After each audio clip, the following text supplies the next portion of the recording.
What's good, everybody? It's your boy Brandon Scott again with my guy, the real Ed Oliver. It's time for another mailbag. We're going to talk about the future of the young core of Kristaps Porzingis, Kyle Kuzma, and Bradley Beal, what the future holds for them, and a preview for Saturday's game against the Brooklyn Nets. Next on Locked On Wizards.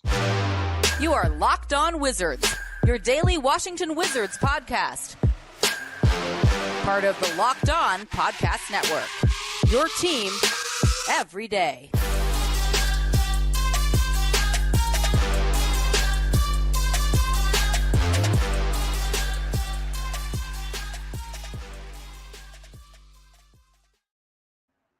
Again, what's up, everybody? It's your boy Brandon Scott again with my guy, the real Ed Oliver. Thank you for making Locked On Wizards your first listen every day. We are free and available wherever you get podcasts. And today's episode is brought to you by LinkedIn. LinkedIn Jobs helps you find the qualified candidates you want to talk to faster. Post your job for free at linkedin.com/LockedOnNBA. So mailbag time. And then towards the end, we're going to slide into a preview for the Brooklyn Nets game on Saturday night. So we looked at a couple comments from you guys. We definitely appreciate all the comments and questions for the mailbag. The first one today, is from Israel Teague. And the question is, if the Wizards decide to extend and build around Bradley Beal, Kuz, and the young core, what would be a fair trade return for KP? Yeah, and first and foremost, I just want to say, hopefully the people in Dallas are safe. I'm not sure how the weather was, but of course, you guys know that the game was postponed against the Pistons. I was pretty upset because I wanted to see the winning streak keep going, and also, like Kyle Kuzma tweeted out there, he is like, "Oh man, we don't get to see Turbo play. We don't get to see Turbo cook." So I was pretty disappointed, man. But hopefully, another game's going to happen on Friday night. Of course, I'm looking forward to that against the Blazers. But Israel Teague, thank you for the question. What would be a fair trade return for Kristaps? Now, Kristaps, he just got traded last year for Spencer Dinwiddie and Bertans and a second-round pick. So that's pretty low trade value right there. He has missed a lot of time throughout his career. This year, he has missed a few games, but he's pretty much stayed healthy. And even when he had the ankle injury last week or a week and a half ago, right before Rui got traded, he's come back pretty quickly. So he showed that he was able to heal and come back, where, last year with Dallas, he had the knee injury or whatever it was before he got traded. He sat out a long time before he started playing with us. So he's shown that he's quickly been able to get on the court. He's had a few injuries here and there, but he hasn't missed a long period of time. So that's huge. I think his value definitely is measured by health. A lot of teams, they don't want to trade for, they may look at him as damaged goods. And he's shown that he's been able to stay healthy for the most part, knock on wood. So he's still a productive player. He's playing at an all-star level. I don't have his numbers in front of me, but I think, the all-star reserves comes out tonight, and I think he's a strong candidate to make it. I don't think he will make it, but he's had some dominant games. I mean, the 41-point game against the Timberwolves, he's had some big-time games, and he has been a huge part of the solid three. He's had some big rebounding games. He just had the game where he had 5 blocks. So he's shown that, he can defend as well. So I think he definitely should get more than just 2 players of the caliber of Dinwiddie and Bertans in the second-round pick. I do think, we could get a player in a first-round pick, a legitimate player, a legitimate starter in a first-round pick. Or if you just want to swap KP for a player that's similar to him, maybe like John Collins. I think he's better than John Collins. But I know the Wizards have been tied to him. I would not trade him for John Collins. I'm just throwing it out there. That's something similar. But of course, he's making $30 million. John Collins is making like 20 around $25 million. Yeah, right now Porzingis is averaging 22 points a game, and 8 rebounds and 2 blocks. I mean, that's legit numbers right there. That's legitimate. That's legitimate all-star reserve type numbers right there. 2 blocks a game is legit. 22 points a game is legit, and he's on a team where he has to share the ball with Brad and Kuz. So, where he has been the primary part of the offense. And he's shooting 35% from the three-point line, too. He's a big that can stretch the floor. I mean, he's a unicorn. He does stuff that a lot of people can't do that are 7'2" or 7'3". So, but basically, make a long story short, I think he definitely can get you a first-round pick right now, and I think he can get you a good player. He's not going to get you multiple first-round picks. He's not going to get you a Gobert guy. He's not going to get you a Donovan Mitchell guy. Any of those guys like that. I'm trying to remember what DeJounte Murray got as well. I don't think he'll get any of that type of picks in return, but I think he can get you a first round pick and a solid player. Yeah, I mean, there's a lot of factors to look at, the future of KP in DC. Number one, player option, does he want to stay? Mm-hmm. But, it's never been talent. You know, he's a heck of a player. 7'3", to put the ball on the floor. He can create his own shot. You know, he can shoot from three. He can rebound. He can defend. You know, and I like what I've seen from him his first full year in DC. So, or going to be, hopefully first full year. But so him being healthy, he definitely has played at an all-star level, but it's always a factor of health. You know, when is he gonna go down? You know, he's had health issues in New York, had health issues in Dallas. You know, he had some here and there here. So yeah, you got to think about this. You know, what are the needs for the team? You know, I believe that we do need a point guard. Now, Monte has played well in the starting role. I believe Monte has fulfilled that role to the best of his ability. Now, I've always said that I believe that Monte Morris is best served on the second unit. I stand by that. You know, if you look at his career, most of the time he's been a bench guy, a role guy. But again, he's done well at point guard. But I think that my issues with Monte is this, the hesitancy to drive the lane and really open up the perimeter. I think I think he needs to start being more aggressive driving the lane. His shot is starting to drop. So I think we need to upgrade at point guard. Maybe a 3-and-D, like you said, Denny, he's not there yet, but he has evolved a lot since the trade. We've took the clamps off of him. He's going to his own. He's starting to really grow into that role. He's got the D part. We're working on the 3.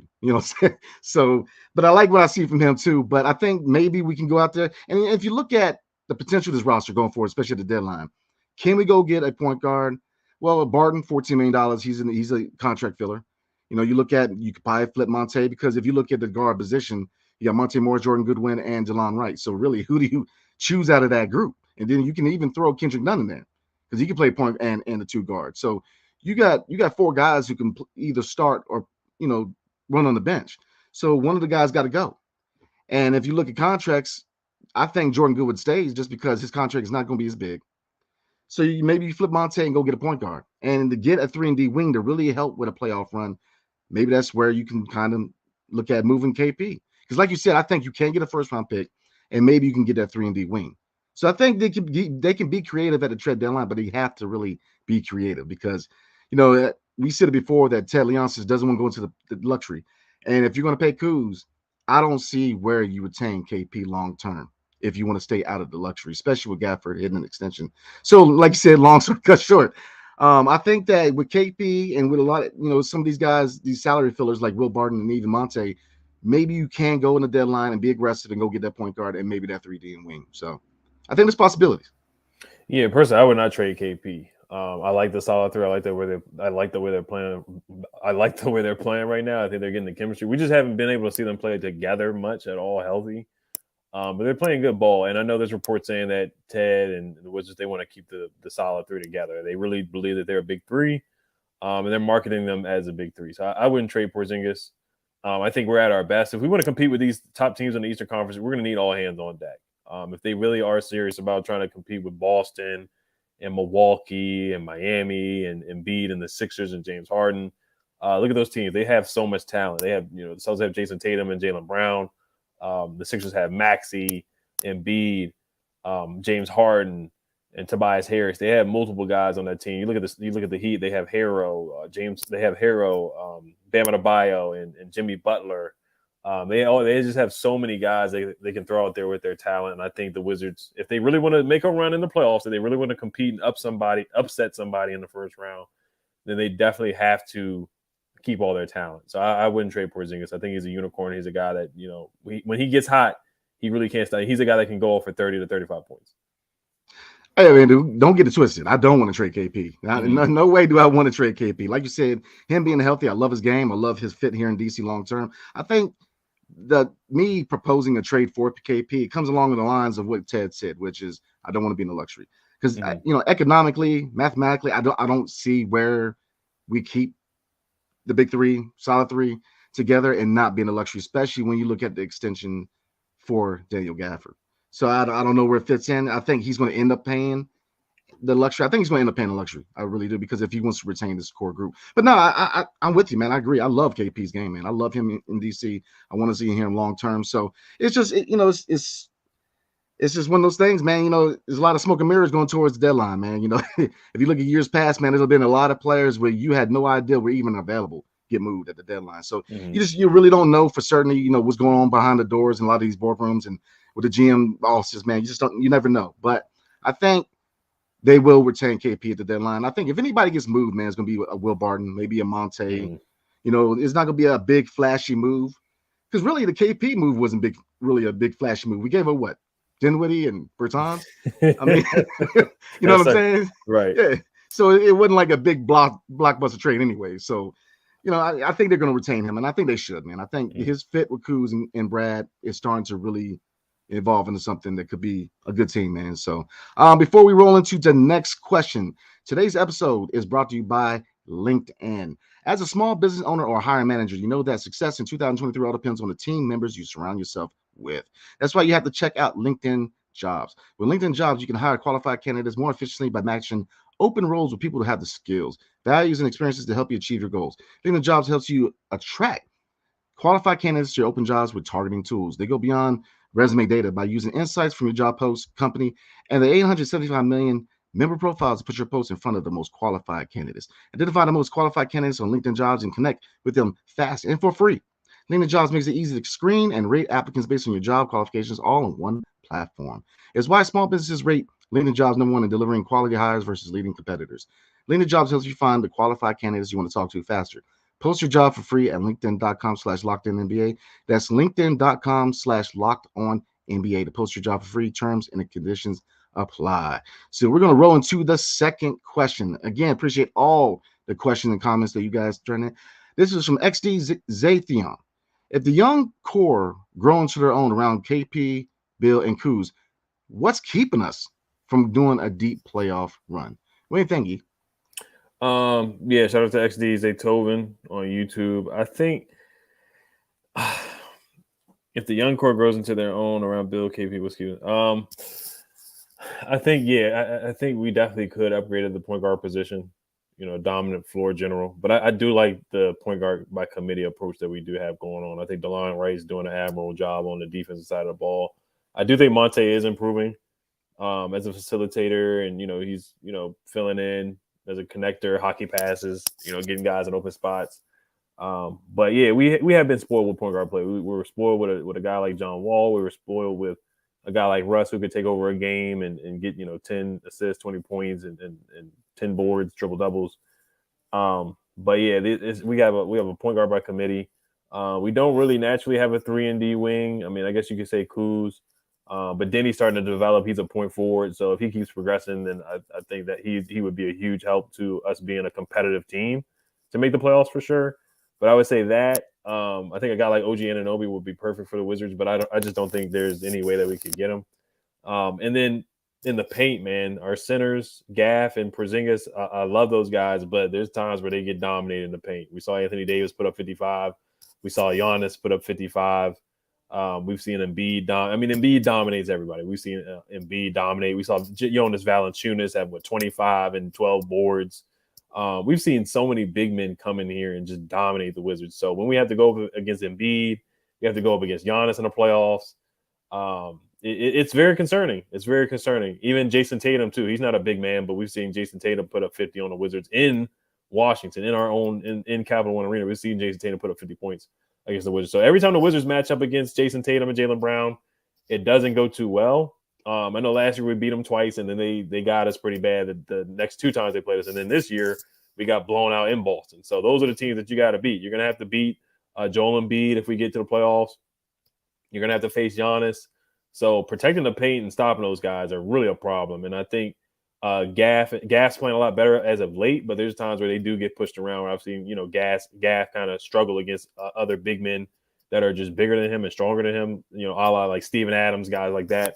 Porzingis as well. They're both just lean guys. They're lean, smaller guys that struggle against those bigs that are just stronger than them, for one. And our stars got to show up, man. Bill's got to play at an MVP level, just like Giannis. He's got to play. They all have to step their game up as a whole. All of our guys are going to have to step up and play to that level at like Giannis and Jay, because it's a different animal in the playoffs. It just is. It's a different animal. And, we just haven't seen these guys play at that level just yet. Like we've seen Giannis play at an MVP level and seen Jason Tatum and Embiid dominate games yet. We've seen them have good games together as a solid three, but I haven't seen them dominate like those guys just yet. Yep, totally agree with you. So let's take a look at the standings real quick. As we currently stand at 24 and 26, we are at the ninth seed right now, Eastern Conference. So, if you look at who's ahead of us, Atlanta, you can argue that they got a lot of turmoil, the Knicks. But then when you start getting into the sixth seed, the Miami, Cleveland, Brooklyn, 76ers, the Bucks and Celtics. I mean, you got ways to go. Like you said, the solid three, they play well together. They have shown their potential of how good they could be as a unit. But I do think that we had 2 to 3 areas that we need to address before we could consider a deep playoff run that really challenges these teams in the East. One, point guard, a floor general who drives a lane with power, who's going to open up shooters on the perimeter. I think that's the one thing that we missed from Monte. Monte's shots trying to drop. He does drive through the lane with that floater, but I want to see him a lot more aggressive with driving the lane, trying to draw fouls.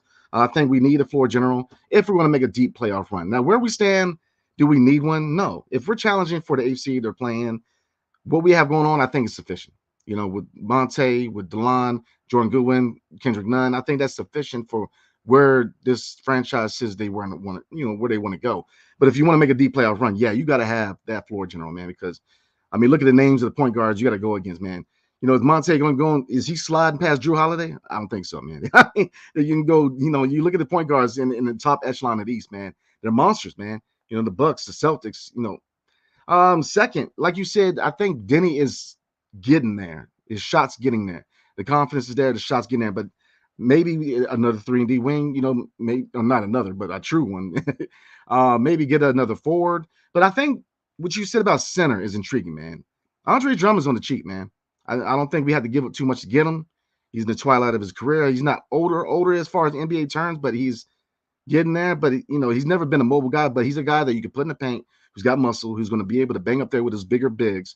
And if you really want to go up there against Embiid, against the Bobby Portises, all these big centers, you're going to have a guy like Andre Drummond. So I wouldn't mind seeing Andre Drummond being on the team to really be that guy off the bench or plug in there to start if need be, especially with Gafford and his foul trouble. So I think, it's a good question, man, because it's a good question, but it's tough because we don't have any assets. We can't, draft picks are something we can really use in the trade.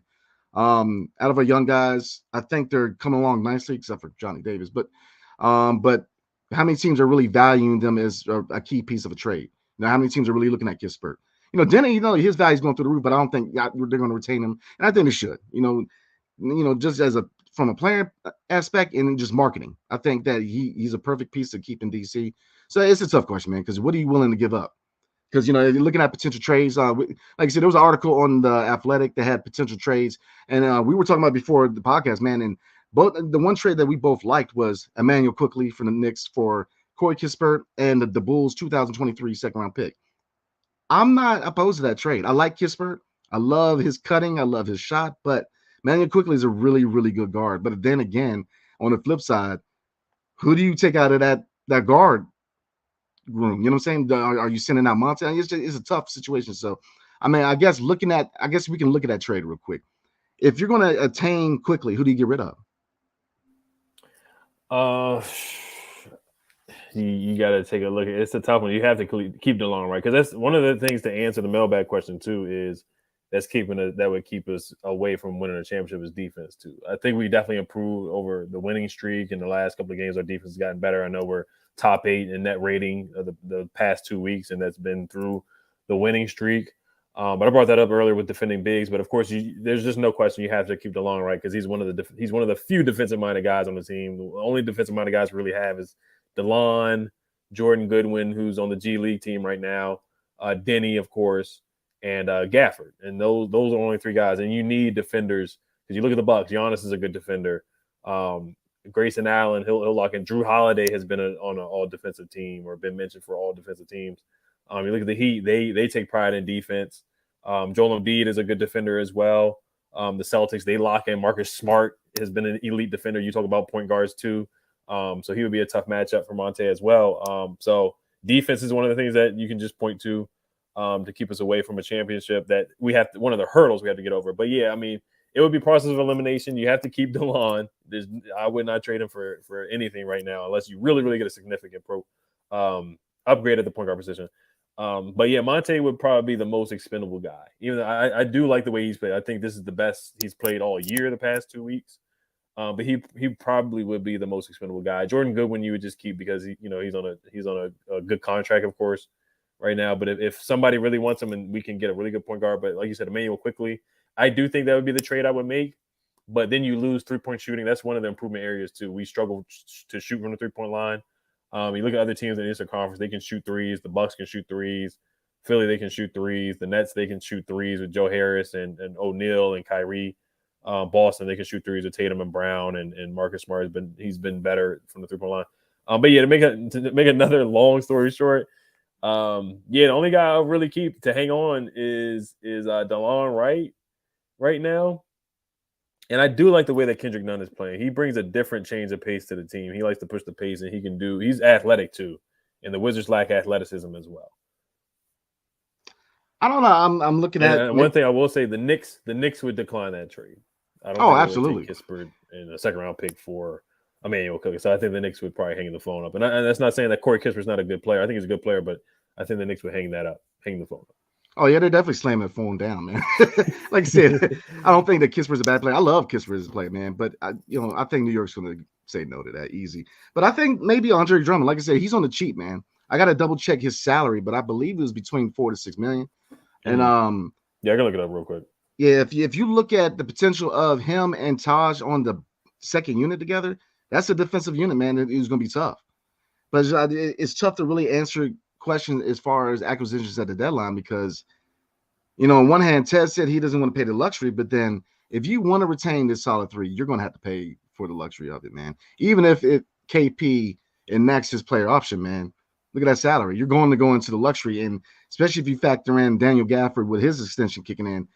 I think that, Tommy, he's been kind of like CIA with his moves, man. He doesn't choreograph his moves, man. You might be surprised who gets moved at the deadline, man. I think the team, they're looking at that. They're looking at the fact that going forward financially, they're going to have to make a hard decision. They're going to have to make a really hard subtraction on this team because if you're serious about keeping this core together, man, you're going to have to subtract financially. And like I said, Will Barton, $14 million, he's obviously, if you're really looking to make that move that's requiring salary, he'll be the guy to go. Monte, yeah, unfortunately, he would be that guy that would be the odd man out and anybody leaving that point guard to 2-guard group. But it's a tough one, man, because it just looking forward financially, how much wiggle room do you really have? And then if you look at the pick situation, that makes it even harder because, I do like the trade.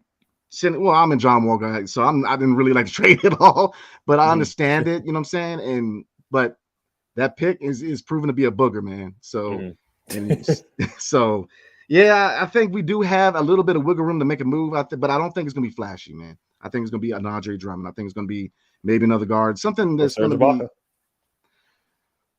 Man, like I said, 10 years ago, absolutely, but just. What are you really getting now from Serge Ibaka? You know what I'm saying? So I don't know. I would, if it's going to be a big man, I'm more of an Andre Drummond guy at this point. Just more interior defense, I think, is what we need. So before we move on, man, you got any other trade packages you want to look at?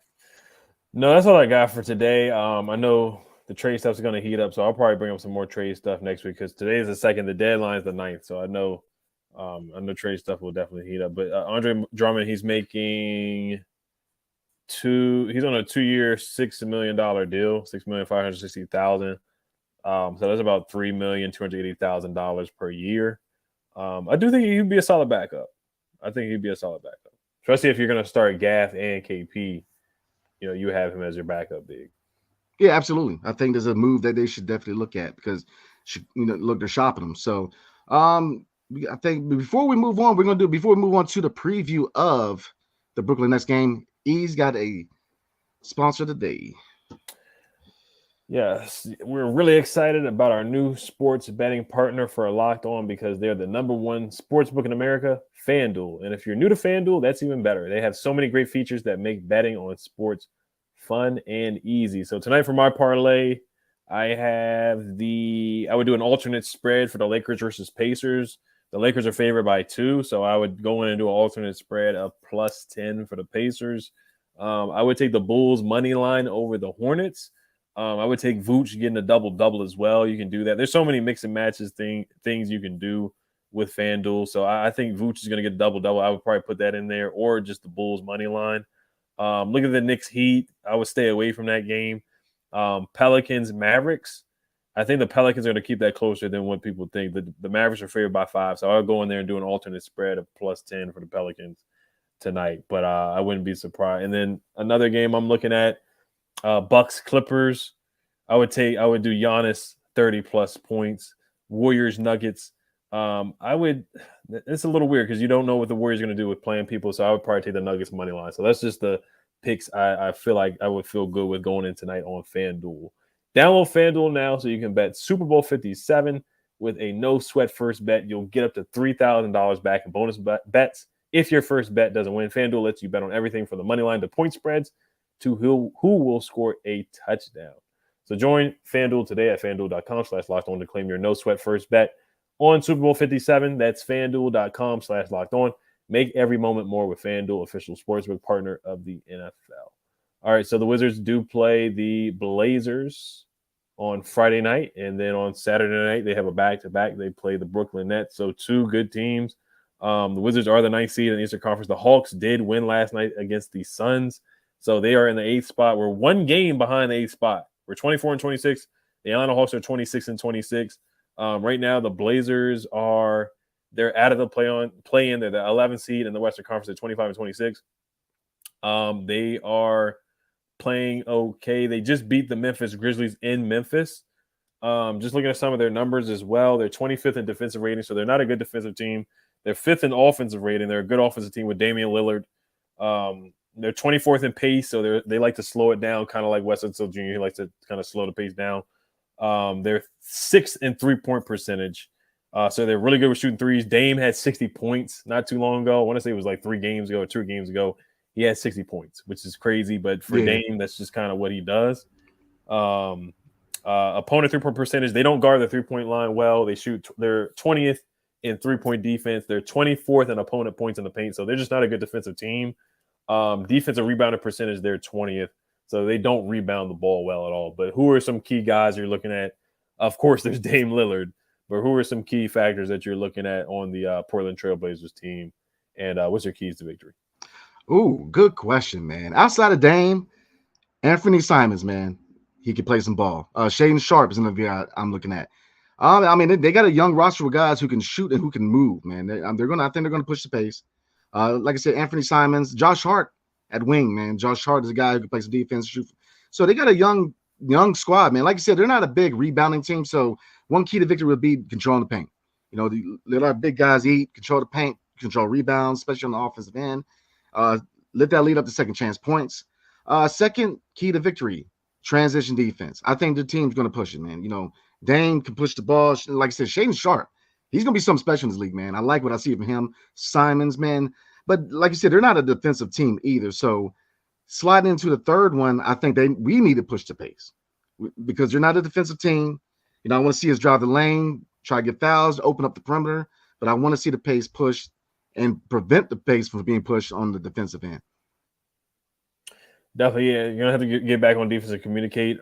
Just stopping Dame, man. He's the head of the snake. He had 42 points against the Grizzlies, so he's on a heater. He had 5 threes. So you're just going to have – once he crosses half court, DeLon Wright, he's going to have to – they might have to call up Jordan Goodwin for tomorrow night too. All hands on deck, to be honest with you. Any point guards that they can throw out there. I wish they could call it Chris Dunn. Chris Dunn has been playing really well for Capital City Go-Go. So any defensive-minded point guard, they're going to need it against Dame. So DeLon's going to have his hands cut out for him. Monte Morris is going to have his hands cut out for him. The whole team.